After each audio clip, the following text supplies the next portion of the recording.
여러분, 동네에 30년 된 맛집 하나씩 있으시죠? 매일 줄이 길게 늘어서고 돈도 잘 벌어서 절대 안 망할 것 같은 집 말이에요. 그런데 어느 날 갑자기 사장님이 가게 문을 닫겠대요. 장사도 잘 되는데 왜요? 물었더니 사장님 답이 이렇습니다. 직접 음식 만들고 손님 치이는 것보다 이 가게 허물고 무인 주차장 만드는 게 신경도 안 쓰이고 돈은 더 벌리더라고요. 너무 냉혹하다고 생각이 들겠지만 자본의 세계에선 이게 너무나 당연한 일입니다. 사실 이야기는 바로 대구 달성공단에서 벌어진 한국 게이츠 흑자 폐업 이야기입니다. 연매출 1,000억 원, 영업이익 50억 원, 30년간 단 한 번도 적자를 낸 적 없는 이 회사가 어느 날 장사 접습니다 라고 선언했습니다. 오늘 우리는 이 사건을 통해 세 가지 불편한 진실을 파헤쳐 보려 합니다. 하나는 피도 눈물도 없는 글로벌 자본의 저울질. 둘째는 그 저울 앞에서 스스로 명주를 끊어버린 노조의 전략적 실패.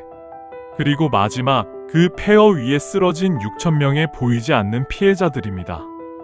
1989년 대구 달성공단에 한국 게이츠라는 회사가 문을 열었습니다. 자동차 엔진의 심장이라 불리는 타이밍 벨트를 만드는 곳이었죠. 현대차의 1차 협력사였고 이 동네에서는 삼성 부럽지 않은 신의 직장이었습니다. 대기업 협력사 들어가면 평생 먹고 산다던 그 시절 이야기입니다. 한국 게이츠가 딱 그랬어요. 30년간 한 번도 적자를 낸 적이 없었습니다. 직원들은 안정적인 월급 받으며 애들 대학 보내고 내 집 마련하고 노후 준비했습니다. 그런데 2014년 세계 최대 사모펀드 블랙스톤이 이 평화로운 공장에 나타납니다. 운용자산 규모만 1,000조 원이 넘는 이곳에서 한국 게이츠의 모기업인 미국 게이츠사를 통째로 인수해버린 겁니다. 자, 여기서부터가 진짜입니다.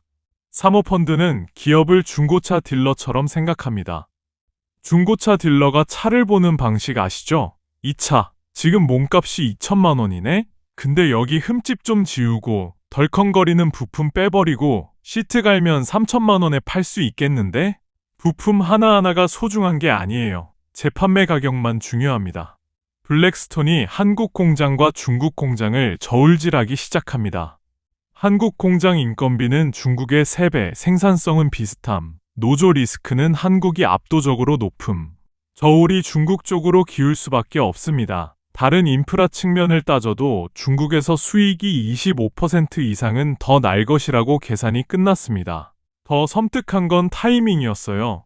2020년 전후로 자동차 산업은 대전환기를 맞았습니다. 내연기관에서 전기차로, 타이밍 벨트는 엔진에만 쓰입니다. 전기차에는 필요 없어요. 블랙스톤의 보고서에는 이렇게 적혔겠죠. 타이밍 벨트 시장, 향후 10년간 매년 5% 축소 예상, 철수 최적기 지금. 배 타고 가다가 물이 새는 걸 발견했어요. 그럼 배를 고쳐야죠? 아닙니다. 자본은 배 고치는 비용 vs 배 사는 비용을 계산합니다. 3배가 더 싸면 그냥 2배는 버립니다. 배에 탄 147명? 그건 계산에 없어요.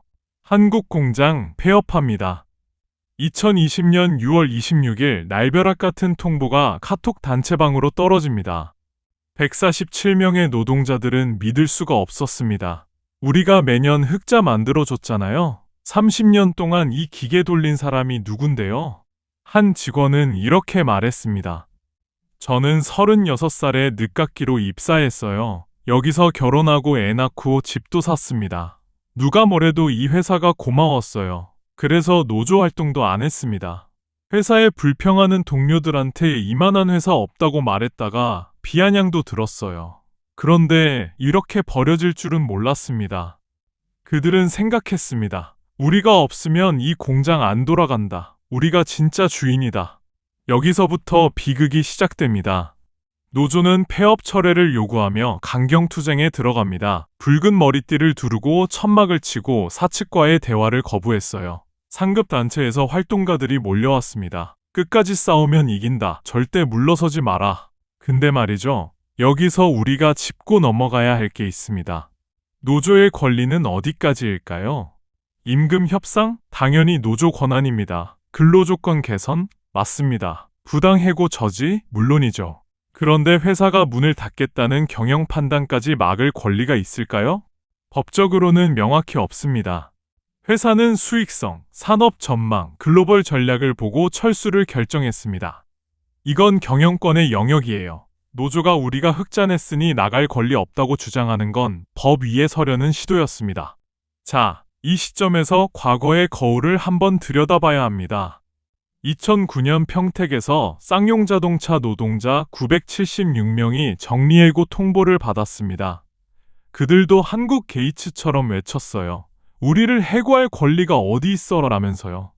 77일간의 파업이 끝난 후 결과는 2642명 해고와 노조원 1인당 수천만 원의 손해배상 소송 그리고 10년 넘는 블랙리스트로 재취업 불가 타이틀이었습니다. 쌍용차는 망했을까요? 아닙니다. 2011년 인도 마힌드라에 매각돼 지금도 살아있습니다. 한국 게이츠 노조가 2020년 이 길을 선택했을 때 그들은 이런 역사를 몰랐을까요? 알았습니다. 하지만 우리는 다를 거야 라고 믿었던 겁니다. 이들은 협상 테이블에 앉아 협상 대신 투쟁을 선택했습니다. 조건 없이 폐업 철회, 이게 유일한 요구였어요. 회사 입장에서는 어떻게 보였을까요? 대화가 안 되는 집단이구나. 여기서 하루라도 빨리 빠져나가야겠다. 블랙스톤 같은 글로벌 자본에게 이런 모습은 협상의 대상이 아니라 하루빨리 탈출해야 할 이유만 확인시켜줄 뿐이었습니다. 더 가슴 아픈 건 외부 세력의 개입입니다. 민주노총 상급단체와 노동운동 활동가들이 대구로 몰려왔습니다. 그들은 천막 앞에서 외쳤습니다. 끝까지 싸우면 이긴다. 자본의 횡포에 굴복하지 마라. 노동자가 세상의 주인이다.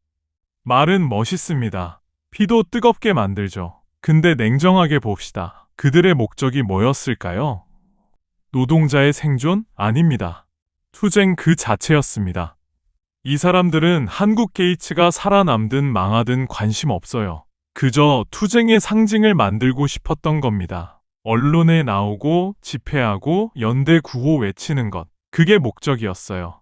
정작 147명의 가장들이 앞으로 어떻게 밥벌이 할지, 자녀 학비는 어떻게 마련할지에 대해서는 한마디도 없었습니다. 1년이 넘는 천막 농성 끝에 법원 판결이 나옵니다. 2021년 12월 흑자 여부와 관계없이 경영상 판단에 의한 폐업은 정당하다라는 회사의 승소 판정이 떨어집니다. 투쟁으로 고작 1인당 몇백만 원 수준의 위로금을 받아냈습니다.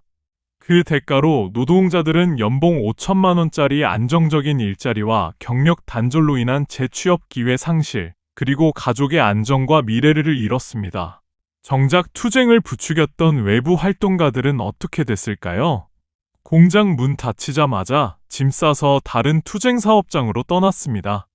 실직한 147명의 가장들이 겪어야 할 재취업의 고통, 무너진 가정, 끊어진 미래, 그건 오로지 노동자 개인의 몫이 되었습니다.